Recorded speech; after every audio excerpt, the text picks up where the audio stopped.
Depression for Dummies! Hey guys, welcome back to my channel. Today I am going to be talking about mental health, more specifically my journey and experiences with mental health, the highs and the lows. Because let's face it, with mental health, it really just seems like it's all lows, doesn't it? Just to preface this, you guys, I am obviously going to be talking about depression, anxiety, suicide, everything like that. So if that's not something that you can watch right now in your own mental state, that is fine. Click off this video for your own good. But if not, here we go. Let's get into my story of handling severe depression. So let's start this video off where I think my depression story started, but then I realized it started a lot earlier.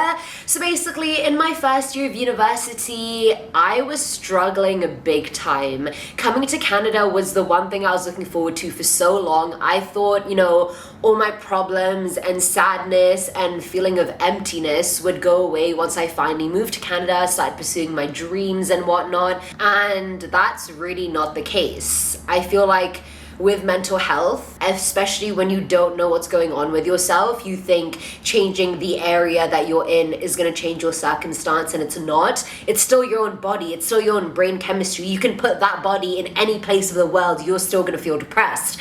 So obviously I did not know that. Going to uni as a naive, like 17-year-old, I went and I was very, very, very unhappy. I was extremely lonely. I had no friends. I mean, I had friends, but they weren't really like my close friends. And at uni, you see all these going to college movies and you're like, oh, college is gonna be great, university is gonna be great, and it wasn't. There came a point where I would literally just be in my dorm room and I would cry for maybe 2 to 3 hours at a time. And at that point, I didn't even know why I was crying. I just knew I was very upset. I didn't know, you know, that I could be depressed. Honestly, if I'm being candid, and this comes still with the stigma of mental health, I thought I was too smart to be depressed. I know that sounds crazy and no one can outsmart depression or be too smart to be depressed, but I literally thought that's what it was. I was like, I'm way too smart and I'm way too happy-go-lucky to be depressed. Like, that's not me. But then the sleep started coming in. I used to wake up at maybe 4, 5 p.m. every day for uni. Still not obviously missing my classes or anything, but who the hell is waking up at 5 p.m. every day? And keep in mind, the only sort of interaction I had with the depression was with one of my high school friends who was severely depressed in high school, and so I got a huge insight of what depression was like, the symptoms and etc. through him. So when I started recalling those conversations, I was like, am I depressed? I think I may be depressed. And I remember calling one of my sisters over to my dorm room and I just bawled my eyes out and I told her, you know, I think, you know, maybe I'm depressed, I'm just not happy. And honestly, I boiled it down to just being lonely and not having friends. And my sister said something to me that day that I think I'll hold for the rest of my life. And it's one of those things where, like, with depression, there is no click in moment. There's no eureka moment where you're suddenly like, okay, I know how to deal with this depression. There isn't. So that night, the advice my sister gave to me, or it wasn't really advice, it was more of a statement, and it was, your happiness is your choice. And that felt slightly empowering and also slightly just belittling my feelings, if you will, because obviously who chooses to be sad? No one chooses this. Literally, I wouldn't wish this on my worst enemy, let alone myself. So I was like, this is definitely not a choice. But yes, my mood and my happiness and what I can do about it is my choice. And after that night, I was like, you know what? Fuck this. I'm done crying every single day. And I stopped crying. I really tried hard to still go about my day and everything like that and function as a normal human being. And I think I did try my best, and that was that. You know, I went home, I recharged, I hung out with my friends, I made a huge effort to make more friends, and I thought that was the kind of end of my depressive period. Hopefully, I thought in that time for the rest of my life. So let's talk about where this kind of depressive episode picked up for me, or where I thought, you know, things are not okay with me. It was, I think, in 2017 or 2018. I think it was 2018, but I believe at the maybe September, October region, I had just gotten my job at Most Amazing Top 10, and I was feeling very happy and very, you know, I was like, oh, a new job. But with the new job came a lot of stress, but that was all stress I took on the chin and I was happy about it. But also at that time, I was in a long distance relationship and things were very hard for me. I feel like depression with me anyway, worked well when I had a routine with university. I would go to class, I would get my workouts in, I would do my schoolwork, Skype my boyfriend and whatnot, and I had everything going. I was a very high functioning individual, like so high functioning it still baffles me to this day how I even got there, because now I can barely fucking make breakfast. So basically I went from being very, very high functioning to basically not being able to do anything at all. In that full period of 2018, things got very bad for me. I realized I just wasn't happy. Every single day I would wake up and I wasn't happy. And it took me so long to realize that something was wrong. You know, like they say you're only really suffering from a mental health condition if it affects you inadvertently every single day and it interferes with your everyday activities. And that became very true for me. I stopped being able to work out. I literally got home from work every single day, and the safe place that I felt that I could just be and not have to feel this pain and sadness every day was in my bed. And I would literally just cocoon in my bed every single day after work for hours. I would just be listening to sad music, and it wasn't even that like, oh, sad music makes you depressed. Like that also obviously didn't help, but that was what I was in the mood for. I didn't want upbeat music because it wasn't matching my mood. You know what I mean? This whole video seems like I'm crying or I'm overly upset. I just have allergies. Obviously it is upsetting to talk about my journey. So either way, I went home in December of that year and I actually opened up to my dad, and it's very hard to tackle mental health in Desi families or brown families because it's just not as openly talked about like it is in the West. My parents are very, very supportive. They're very open. Obviously, they're doctors themselves. They've suffered through their fair share of mental health issues. So I came out of the closet. I came out and I had a talk with my dad, and I was like, listen, you know, like I think I'm depressed. And we had a very lengthy conversation about it, and that was when I actually started taking antidepressants for the first time. And even in psychology, even in any medical research that you read, the best way to cope with a mental illness is A, biologically fixing it, so medicine, antidepressants, anti-anxiety, ADHD pills, whatever you need, and B, therapy. It has to be psychological and biological, otherwise it is not going to work. And at that point, I was not doing therapy. I wasn't even thinking of doing therapy. I thought the pills would just help me and they would regulate everything and I would be happy, and it's like, you know, like I was just a brand new person. So if you guys are wondering, the first antidepressant that I ever went on was called Trintellix, and boy, oh boy, do I not recommend that one at all. So with every antidepressant, they all have different side effects. Some don't affect you at all, some make you quite nauseous, some give you really bad migraines. It just really depends on what you try. So with Trintellix, at first I was very anxious about trying it because I was so scared I would be hooked on these pills and I wouldn't be able to conjure up happiness on my own without these antidepressants. So I started taking them, and immediately the first day I took it, I felt so sick. And I wasn't sure if it was anxiety over taking this pill for the first time, or just worry, or all the other things going on in my mind. And then I realized with this antidepressant, it makes you nauseous no matter what. It would be to the point where I'd have the antidepressant during breakfast with food. That did not help. I would have it before breakfast and then eat. That did not help.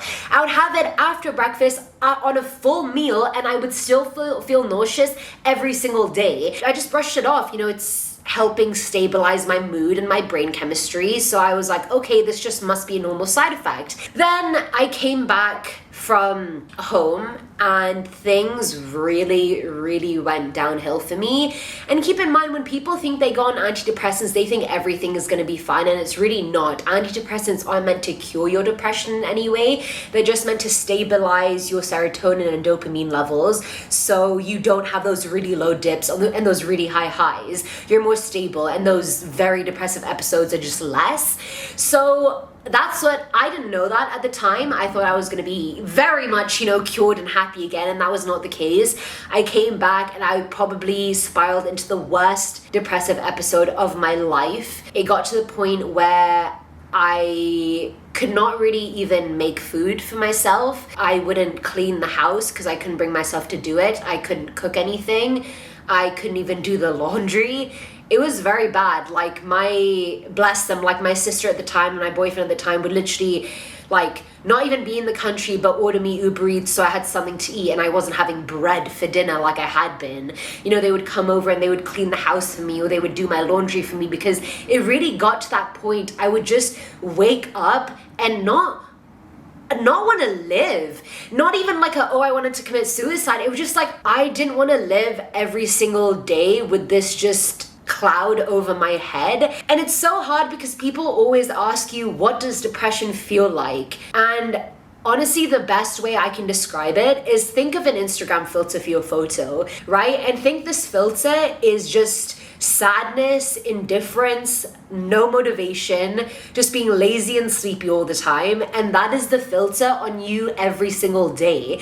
So it got to the point where it's not like every day I woke up and I was like, oh, I'm feeling depressed today. I was like, okay, yes, depression is in the background of my life and it's gonna be in the background of my life every single day. Let's get up. We are depressed. Let's wake up and get out of bed. So that's how I kind of explained it to my sisters as well. Because keep in mind, my sisters, thank God, have never had to deal with any of these episodes. So it was very hard for them to kind of understand what was going on with me, because obviously they wanted to help so much. They were like, okay, let's think about solutions. Let's think about cause. Why are you depressed? What's making you depressed? Now let's solve that. And the thing is, I never had any answer. There wasn't one reason I could point to that was depressing me. It wasn't work. It wasn't my relationship. Every day I wasn't happy.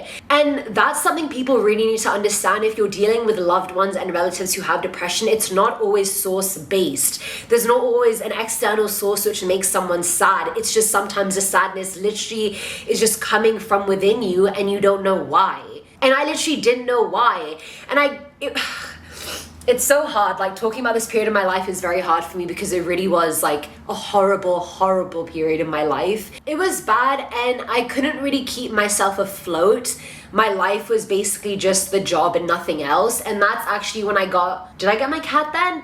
Yes, that's actually when I got my cat, because I was like, I need a support animal. I need an emotional therapy animal, if you will. And I've always loved cats. I feel like you guys always think I'm joking with how much I tell you I love Ninny, but it's so true. Like, there's someone who's so happy to see you every single day, and there's just this little thing that you're taking care of, and it kind of brings your responsibility of taking care of something off of yourself and onto someone else or something else. And that's what kind of made me realize, I was like, okay, if I can take care of this little kitten that cannot cope in life without me, surely I can take care of myself. And that was something that was very hard for me to come to terms with, because even the day after I got her, I was like, how am I gonna even do this? I can't even feed myself. I can't even take care of myself. How am I gonna keep this little thing breathing? I suffered so much anxiety. I was like, oh my God, I'm not gonna be able to do it. And I did it. And I did it better than I think I could have ever done it. So kudos to me on that. But moving back,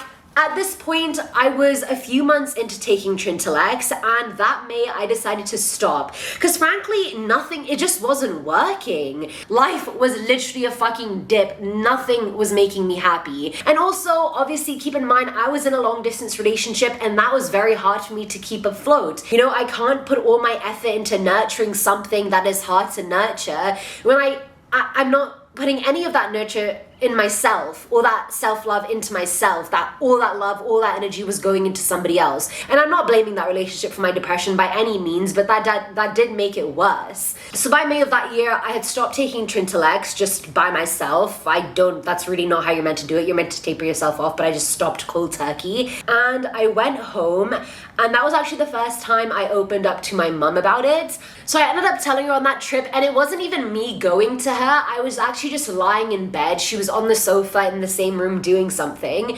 I was just silently crying, and I really didn't want her to notice, but I couldn't hold it in. And she was like, oh, like, why are you crying? And like, I just broke down so hard, because I was like, I'm so unhappy, and like, I don't know what to do about it. To the point where like, it's so hard for you to wrap your head around when you were able to do so many of these things before. Like, working out was not even an effort. Studying, doing these menial tasks was not an effort. And then all of a sudden you become this person that like struggles to achieve even half a task in a day. So I spoke to my mom about it for a long period of time. It was very emotional. I was crying, she was crying, it was a whole thing. And then eventually I actually visited a psychiatrist. And that was my first time ever going to psychiatrist, and I was worried because I was like, oh, is she gonna admit me to like a mental ward or something? Like, I'm not quite sure what's going on. So during that time, I was in a very self-destructive frame of mind and thought process. First of all, it sucks being an overachiever in school because you never overachieve after school, and then it just fucks up your whole expectation system. But either way, every single day I would wake up and be like, oh, I have this, and this that I have to do. And at the end of the day, I didn't do anything, and I would just beat myself up and be like, how can you not even do this? Like, I would just beat myself up, get so upset about the fact I wasn't being productive and not doing anything. And then the next day I would wake up, have the same plan of being so productive and do nothing, and that was my whole fucking life. Just hating on myself every day for not even doing the littlest things. Then when I finally went to the psychiatrist, she told me that not only do I have depression, I also have anxiety. And at that point I was like, no. Like, I have friends who have bad anxiety, but I don't have anxiety. At that point I was like, I don't even know what anxiety feels like. And then I realized anxiety isn't just like a nervous feeling in the pit of your stomach. It can be everything. It can be how you think about every single thing. And that's how I was thinking about every single thing. I was so anxious about not getting anything done, and then I'd be anxious about knowing I'd feel sad after, and the whole thing. I'd be anxious waking up. It was just bad. There would be days I would not look forward to waking up, and these were the days, if any, where suicide was a thought that came to my mind. I knew I was never gonna go through with it ever, because I believe in myself, and I feel like, you know, that cheesy quote is like, oh, you are stronger than the highs and lows. You know, everyone has that tattoo. But it's actually God is stronger than the higher and lows. I knew I was never gonna do it because I was like, I can do this. Like, even if I have to live fucking 80 years and just be depressed, I can do this. That is still better than not being alive. Obviously, when you have these thoughts, you start thinking, how am I gonna do it? And who's gonna miss me? And how, like, do I leave a letter behind? Or do I tell someone? Or what do I do with all my things? Like, these were random things that were going through my head, and I was just like, where have I gotten to? Like, what is my thoughts? What are my thoughts right now? You know what I mean? Like, it consumes you in every single way. Like, I did not go out. I barely had friends at this point because I just couldn't be bothered to socialize anymore. When you're depressed, you lose motivation and happiness from everything. Dude, I used to read like 20 books a year, and I couldn't even bring myself to read. Reading wasn't fun for me. Watching TV wasn't fun for me. Working out was no longer fun for me. Cooking wasn't fun for me. Waking up every day was not fun for me. Like, I didn't want to do anything. And even in my heart of hearts, if I wanted to really be like, okay, today I'm going to bake chicken. When you're depressed, you just also have such a lack of energy. Like, you lack so much energy to even do stuff. So A, you don't want to do stuff, but you're trying. B, you don't even have the energy to do this stuff, but you're trying. So all in all, it's just a lose-lose combination. Either way, after my visit with the psychiatrist, I was like, okay, so she's actually the one that told me about my toxic mindset and how aggressively, overly critical I was of myself. And she was like, we have long lives to live. It is okay if you are not productive for 8 months out of your whole life. You know, in the long scheme of, in the grandest scheme of things, that's nothing. You know what I mean? And I was like, why am I putting so much pressure on myself? It's okay. What I learned from that meeting was it's okay to just do nothing and plateau and take care of your mental health. Keep in mind, I was someone who always liked to compare myself in the past till now, and I would always be like, I was doing so much better then, you know, I was achieving so much. And then you realize, dude, I was not facing the same demons I'm facing now back then. No shit, I could do all these things and climb Mount Everest back then because I wasn't fucking under Mount Everest like I was that, like, in the present time. So I was like, okay, first of all, we need to give myself a break. You know, I can't be in this toxic mindset for the rest of my life because I will literally just disintegrate. So that really, really helped me. And after that, I was like, okay, it's okay. It's okay not to achieve anything. Really, it's okay. It's okay to take 1 year off because your mental health isn't good. That is okay. And then, you know, progress started happening. I started feeling happier, you know, obviously not super happy, but I felt better in myself every day. You know what I mean? I was like, okay, today you didn't do anything, but it's okay. You didn't even put pressure on yourself to do anything. So good for you. You did nothing, you enjoyed it, and you're a bit happier. So that was the starting point of my recovery journey, if you will. During that same period, I started another antidepressant, and it's the one that I'm still on today. It's called Cipralex, and that one really helped me out, only because no side effects. You could take it on an empty stomach, full stomach, it didn't matter.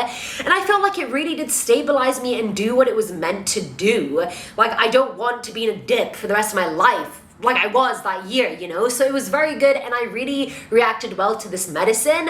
And I saw a lot of reviews online, and a lot of people were also, you know, really liking this antidepressant. So I was like, okay, like I made the right choice, and I'm helping myself. Next came therapy. And you guys, I thoroughly believe that whether you're suffering from mental health issues or not, everybody needs to go to therapy. I swear to God, therapy is just healthy overall. I recommend everyone to go. Honestly, you probably have demons and issues you don't even know you had. So go to therapy. Either way, the next year came, and I was still very like, like, you know, just cruising through life on autopilot almost. And then I was like, you know what? I'm going to go to therapy. Like, this is over, and like I need to talk to someone who is not my sisters, who are not my parents, who are not my significant other or my friends. So I went to therapy, and honestly, you see it in all the movies where you're basically just telling her your whole life story. So I went in and I literally just told her my entire life story, and she was like, but what do you want to work on? And I was like, what? I literally thought you would just tell them your whole life story and they would just fix you from there. I didn't know like you had to like tell them what you wanted to work on and your goals and like how you were feeling and like all that stuff. So, oh my God, I first started off with therapy bi-weekly, and that was good at the beginning, but then I realized I actually need a lot more help than I thought I did, and I started going to therapy weekly. And first of all, even with a job at that time, I did not have health insurance. I still don't have health insurance, and therapy is fucking expensive. So I understand if you don't have the funds to go to therapy, but I think there are other resources. I'm pretty sure you can get free therapy either if you're in school because it's part of your health program, and your insurance sort of, or I swear there's some kind of social service where like therapy is free. It's not proper therapy, but it's something. Either way, that work really helped me, and I'm calling it work because it is work, because literally you go to therapy and you break down every single thing you're feeling. Well, that's what I was doing with my therapist anyway. I literally broke down, okay, I'm feeling depressed and I feel this way about so many things. Why is this? Why, God, why? They really help you become self-aware of things you didn't even know. For example, me, I was like, okay, I respond well to checklists and getting things done and visually seeing that I've done something. That makes me feel like a sense of accomplishment, and it makes me want to do a task. So she was like, okay, if you function like that, why don't you try doing a to-do list of like just 2 things you have to do that day. Write them down, tick them off when you're done, and you'll feel better. Obviously, dude, therapy is a fucking ride. I went there for so many weeks and I didn't do any of the homework she told me to do until eventually I was like, fuck, I really need to start doing the work. It's crazy. They literally go into your mind. Well, they can't go into your mind because they don't know you, but obviously they're trained and they help you develop more healthy thought patterns, more healthy just ways of self-love and talking to yourself. I would treat myself like a piece of shit. Any self-talk I had towards myself was honestly crap. Like when you think about how negative your inner narrative is, it's crazy. The one thing she posed to me was, would you say this to your 9-year-old self? That was one thing that really helped me out, and I would be like, no. Like, say if my 9-year-old self was feeling sad and she didn't want to work out that day, I'd be like, okay, like, what do you want to do that's fun? Like, let's do something, let's watch TV, let's bring up your mood, it's okay, you can work out tomorrow. But if I thought to myself as a 22-year-old at the time, oh, you didn't work out today, I'd be like, what the fuck? Why didn't you work out? You had all this time in the day. I don't care if you're feeling sad, you should have worked out. And then I was like, oh my God, mind blown. I'm a bitch. to myself. And that's when I actually had to integrate healthy thinking patterns into my everyday life. I started to become very self-aware of how things made me when I was going into like a slow, like depressive episode. Because you can tell there'll be weeks where like you're happy and you're being productive, and then like you know when like your energy is getting drained and like your motivation is just waning again and again, and you're like, oh, how long is this high gonna last? And they never last, to be honest. And even in those periods, I was like, okay, let's think about this. Let me write down how I'm feeling. And I would just practice self-love in the best way possible. I would just do things that made me happy, whether it be just Netflix with like a glass of wine, or just going into the hot tub in my building and just laying there. I was just like, self-care is everything right now. Then fast forward to fall of that year, where I projected all of my problems onto alcohol. Basically, that summer, my birthday was a lot of fun, and I got very drunk on my birthday, and I was like, wow, alcohol is making me happy. And I was like, oh my gosh. So literally after my birthday, every weekend, I would go out clubbing with my friends or go party with my friends and get drunk. And my target was to get drunk, because when I was drunk, I was happy and I wasn't thinking of myself being sad. But obviously, you can't just be drunk your entire life. You can't. That's not how you fix a mental illness. That's how you run away and deflect. And I told this to my therapist, and she was like, well, it's very common behavior, because when you are so low, you end up just chasing these highs. And that's exactly what I was doing. And it got to the point that also wasn't sustainable. I didn't want to be this person that had to get drunk every single weekend just to feel something. And so I stopped drinking for a while. I'm not saying there's no hope, you guys. There always has to be hope, and you're very lucky if you have a very, good support system around you. I don't really have a conclusion for this video. Like, yes, I don't binge drink on the weekends anymore, but I'm not super happy. Like, last week was very happy and very productive for me. This week I've done fuck all, and that's okay. That is okay. You're gonna go through these periods where you think you can do everything, and then there's gonna be periods where you can't even get out of bed. And that is okay. Like, I urge you to really talk to the people around you if they are people who are willing to give you support, your family, your friends. Opening up really did help me a lot. Like, I would always have this mindset of not opening up, because really, like, when you're depressed and alone, you have all the time in the world to think of solutions for yourself. And I got to the point where I felt I was overly smart, and I was like, well, there's nothing anyone can tell me that I don't already know. Oh, try doing this. Oh, have you tried being happy? Oh yeah, I have. It hasn't fucking worked. So don't do what I did. You don't know everything, and it is good to get everything off your chest. Okay, so what? People are gonna give you advice that you've heard before. At one point, something you've heard a billion times will click for you, and you're gonna be like, I need to make a change. Always remember, like my sister said, your happiness is in your control. It's not your choice, but it's in your control. And I know that's very hard, and my heart goes out to everyone, that does suffer from mental illness, because it is not easy. Like, I see all my friends achieving so many things every single day, and I'm like, God damn it! I had fucking breakfast for dinner today. You know what I mean? Like, it is terribly, terribly hard. Like, I wish every single day that I was not depressed. Every single day. It affects everything. Everything. Your productivity, libido, everything. It's a struggle, and it is a struggle every single day. And I don't think people get cured of depression. I think they just find coping mechanisms to deal with it when they are depressed, and just have their own ways and steps and procedures of trying to get through their day every single day. And believe me, you can ask the people I used to work with. I used to break down constantly at work. It wasn't even funny. I would just be like, I'm drowning, guys, in my own sadness. And it was the truth. So where am I today? So yes, I'm still taking my medication. I restarted going to therapy a month ago. So I go to therapy weekly once again, and I realized that therapy really helps. I'm just telling you that. Like, it always makes me just fine-tune myself once again and be like, okay, let's start from the bottom and build yourself up from there.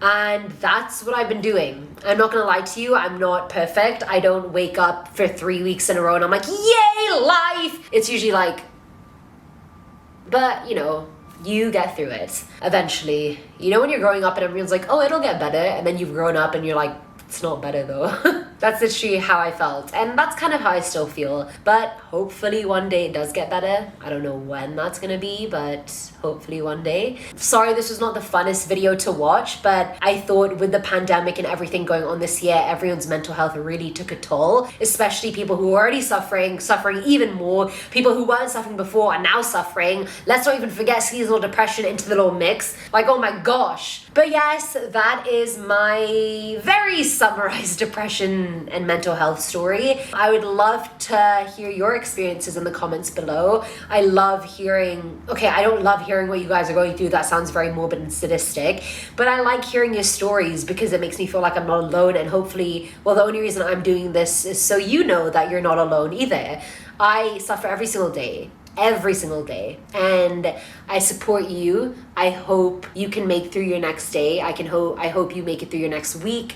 I hope you make it through your next hour. But yeah, having said this, I hope you guys so enjoyed and I guess got to know me a little bit better, because this is stuff that like I throw in as jokes here and there, but like I haven't really ever come out with my full story. Hopefully this gave you a bit more insight and made you just, I don't know, made you just think. Maybe. As always, I am your lovely, depressed little minx, Ayman Hasan, and I will see you in my next video.